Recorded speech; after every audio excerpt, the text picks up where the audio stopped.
कोई एक महिला थी जिसे एक कहानी मालूम थी। उसे एक गीत भी याद था, लेकिन उसने कभी किसी को न वह कहानी सुनाई थी न गीत। कहानी और गीत उसके भीतर बंद थे और बाहर आना चाहते थे, भाग निकलना चाहते थे। एक दिन रात में सोते समय उस महिला का मुंह खुला रह गया और मौका देख कहानी बच निकली, बाहर आन गिरी, जूतों की एक जोड़ी में बदल गई और घर के बाहर जा बैठी। गीत भी निकल भागा और आदमी के कोट जैसी किसी चीज में बदलकर खूंटी पर लटक लिया।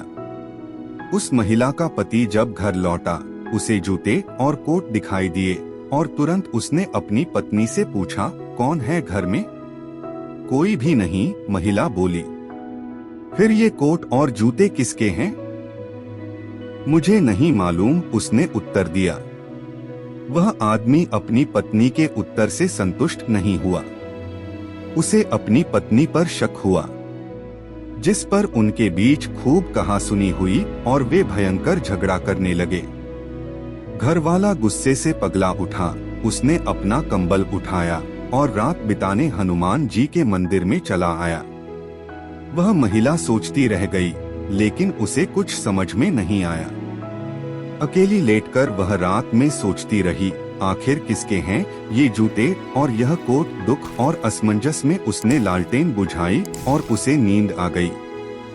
शहर भर की लालटेनों की बत्तियां जब बुझ जाती तो वे रात भर गपशप करने हनुमान जी के मंदिर चली आती। उस रात भी शहर की सारी बत्तियां वहां थीं, बस एक को छोड़कर। वह काफी देर से आई। दूसरी बत्तियों ने पूछा, आज इतनी देर से क्यों आई? हमारे घर में आज पति पत्नी का झगड़ा जो चल रहा था, आग की वह लौ बोली। क्यों झगड़ रहे थे वे? पति घर पर नहीं था तो जूतों की एक जोड़ी घर के बाहर आ बैठी और अंदर की एक खूंटी पर एक मर्दाना कोट आकर टंग लिया। पति ने पूछा, कोट और जूते किसके हैं? पत्नी बोली, वह नहीं जानती। इस बात पर वे झगड़ने लगे। कोट और जूते आए कहां से थे? घर की मालकिन को एक कहानी मालूम थी और एक गीत। वह न तो किसी को कहानी सुनाती है न गीत। कहानी और गीत का दम घुट रहा था तो वे बचकर भाग निकले और कोट और जूतों में बदल गए। वे बदला लेना चाहते थे। औरत को तो पता ही नहीं चला।